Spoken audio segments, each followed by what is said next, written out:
पुणे सत्र न्यायालयात आज मनोज जरांगे यांच्या संदर्भात सुनावणी सुरू आहे। खरं तर मनोज जरांगे यांना मागच्या आठवड्यामध्येच एक अरेस्ट वॉरंट जो आहे तो देण्यात आला होता।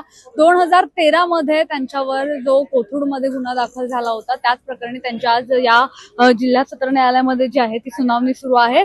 कोथरूडमध्ये असणाऱ्या एका नाट्य निर्मात्याची फसवणूक केल्याप्रकरणी खरं तर त्यांच्यावर गुन्हा दाखल झाला होता आणि त्यानंतर त्या संदर्भातली सुनावणी जी आहे ती आज पुन्हा एकदा पार पडते। खरं तर या संदर्भात या सर्व सुनावणीला आज जे आहे दर महिन्याला हजेरी लावणं इतकंच मनोज जरांगे यांचं खरं तर काम होतं। मात्र 2 महिन्यांपूर्वी त्यांनी एकदा या सुनावणीला हजेरी लावली आणि त्यानंतर पुन्हा एकदा त्यांना सुनावणीसाठी बोलवण्यात आलं होतं, मात्र तेव्हा ते या सुनावणीला उपस्थित राहिले नाही आणि त्यामुळेच मागील आठवड्यात जे आहे त्यांच्या संदर्भात एक अरेस्ट वॉरंट जो आहे तो काढण्यात आला।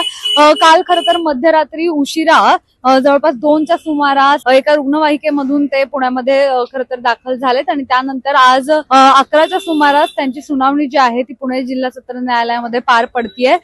खरं तर या सर्व प्रकरणाची सुनावणी जी आहे ती आता अगदी काही वेळामध्ये पार पडतीये, संपेल। मात्र त्यानंतर जो काय निर्णय जो आहे तो काय येतोय ते पाहणं महत्त्वाचं असणार आहे आणि खरं तर मनोज जरांगे जे आहेत ते मागील काही दिवसांपूर्वी देखील या सुनावणीला येणं अपेक्षित होतं, कोर्टात हजर राहणं जे आहे ते अपेक्षित होतं, मात्र ते राहिले नाहीत। त्यांचे आंदोलन असतील, मोर्चे असतील, हे सुद्धा काही दिवसांपासून सुरू होतं आणि त्यामुळे त्यांना इकडे हजर राहता आलं नाही आणि त्यामुळेच त्यांना जे आहे त्यांच्या संदर्भातली अटक वॉरंट जी आहे ती काढण्यात आली आणि त्यानंतर आज पुन्हा एकदा ते पुण्यामध्ये या जिल्हा सत्र न्यायालयामध्ये सुनावणीसाठी हजर राहिले। पुण्याहून मुलायनपुरे, सिविक मिरर।